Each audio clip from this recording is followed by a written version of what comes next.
This girl, you're so silly. Let's be talking as best uncle and favorite niece while we play with your toys. You know Uncle K loves you and will never do anything to harm you, right? I know, Uncle K. Can you remember how we used to play when you were much more little and very stubborn? How I'd correct you, but you'd laugh, thinking I'm joking. Was I very strict on you? No, Uncle. Good. You've grown into a pretty young girl now, so I cannot be strict on you again. This time around, I want us to be playing a special game, just you and me. Do you understand? Yes, Uncle. I love games. Good girl. Now I'll leave you to continue playing with your toys. I'll call you when I'm ready.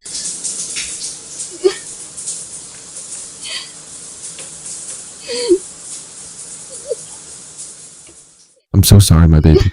You'll be fine with time, trust me. Come and bath and watch some of your favorite Disney movies on my tab. I even bought your snacks so you can be eating while watching. Uncle K loves you, my baby. Clean your tears. Your dad and I will be traveling, sweetie. We'll be going for a 2-week just us time, so Uncle K will be coming over to make sure things in the house are run smoothly. Hope's mum, Mrs. Bode said. Uncle K doesn't have to come, Mum. You and Dad have taught me pretty much of everything I need to know on how to run the house when you're away. If there's any problem, I can contact the person that's to fix whatever the issue is. I have a phone, remember? We know Hopi, but don't you miss Uncle K? He always sends his greetings whenever you are in school and talks about how it has been like forever. He has seen you. You can use the next few weeks to catch up, or are you now too big to have bonding time with your favorite uncle?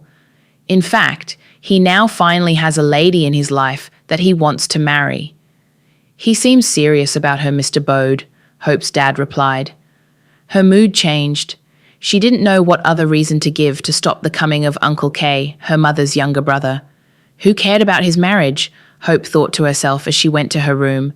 At this time, she was 14. She started acting like a tomboy, a behavior her parents never expected and liked. She also played video games too often and rarely had friends come over during the holidays, and neither did she ever ask for permission to go out to see a friend. Maybe when she's older, she'll be a girly's girl once more. She just probably needs more time to make friends, Mrs. Bode always hoped.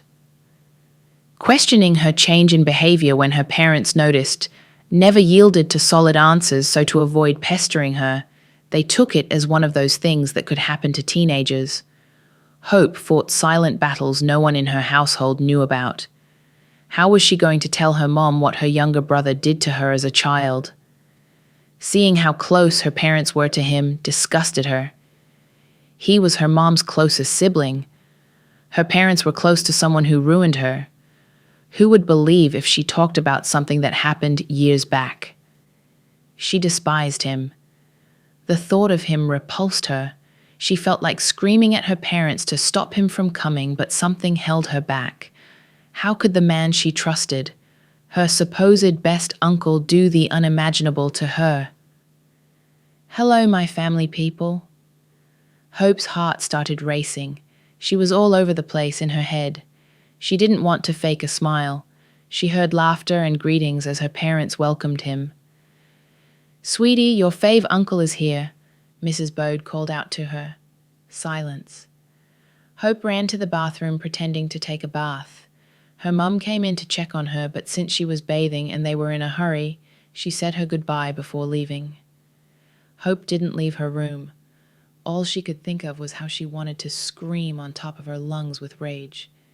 She hated the random thought of him. Hearing his name stirred up an unsettling feeling, and seeing him, she wasn't prepared for that. All the memories came flooding in like a dam that broke down. It felt like she was reliving the moment. That little girl inside, who just wanted to be a child, cried bitterly. She didn't know how long she could live with this monster in her house for 2 weeks. She spent most of her days locked up in the room. Her dad's card was with her, so being in a situation to talk to her uncle wasn't going to happen. For a week, he didn't bother her.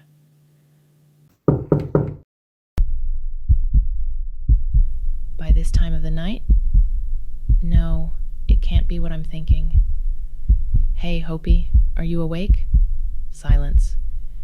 She stayed still till she heard him walk away after some minutes.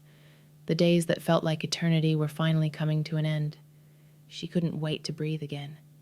She went out to get a package, and when returning to her room, her uncle called out to her, but she increased her pace till he pleaded loudly in despair, "Please wait a minute, I beg of you. I was a lost man, Hope. I feel so disgusted at myself whenever I remember what happened, and you've every right to punch, kick, yell, pounce on me, but please, I'm begging you, forgive me. I'm a changed man, Hopi, for good. I have lived with the guilt for years, and I know no amount of sorry will bring back what I stole from you. But please, find a place in your heart to forgive me."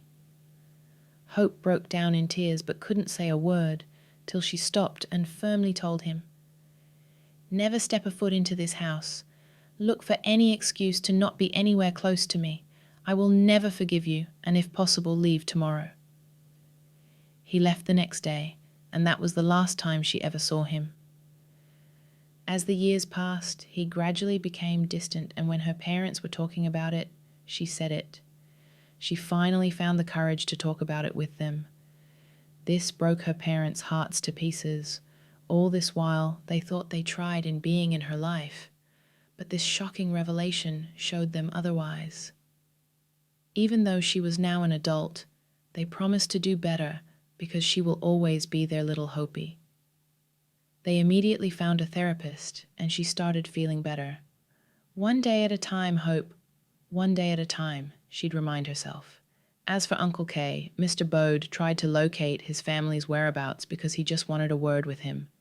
Teaching and encouraging children to speak up immediately at the level they'd understand, no matter how little, will go a long way in spreading awareness and safety of the boy and girl child. Don't forget to leave a thumbs up and subscribe to this channel for more stories. Your thoughts in the comments are appreciated. See you in our next story.